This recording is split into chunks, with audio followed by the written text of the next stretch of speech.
காளிங்கநாதராய நமக.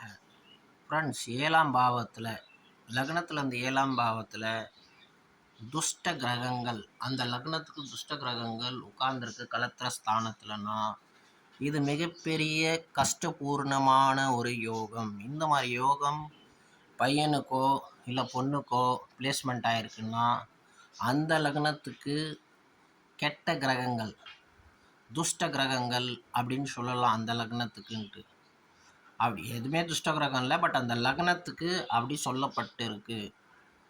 அந்த மாதிரி கிரகங்கள் பிளேஸ்மெண்ட் ஆகிருக்குன்னா கணவனுக்கு மனைவி மூலியமாக ஆபத்து, மனைவிக்கு கணவன் மூலியமாக ஆபத்து. இவங்க என்ன செய்வாங்க, ஹஸ்பண்டையே கொண்டுடுவாங்க. ஹஸ்பண்ட் வந்து ஒய்ஃபை கொண்டுடுவான். அந்த மாதிரி நீங்கள் நிறைய இடத்துல கேள்விப்பட்டிருப்பீங்க.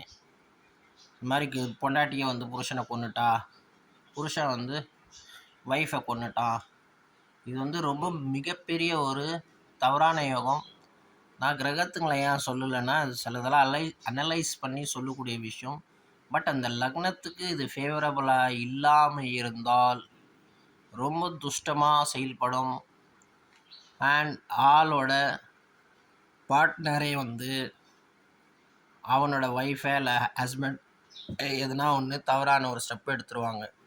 ஸோ ஜாதகத்தை நல்லா அனலைஸ் பண்ணிவிட்டு சம்பந்தம் பண்ணுறது ரொம்ப நல்லது. கல்யாணம் செய்வது. காளிங்கநாதராய நமக.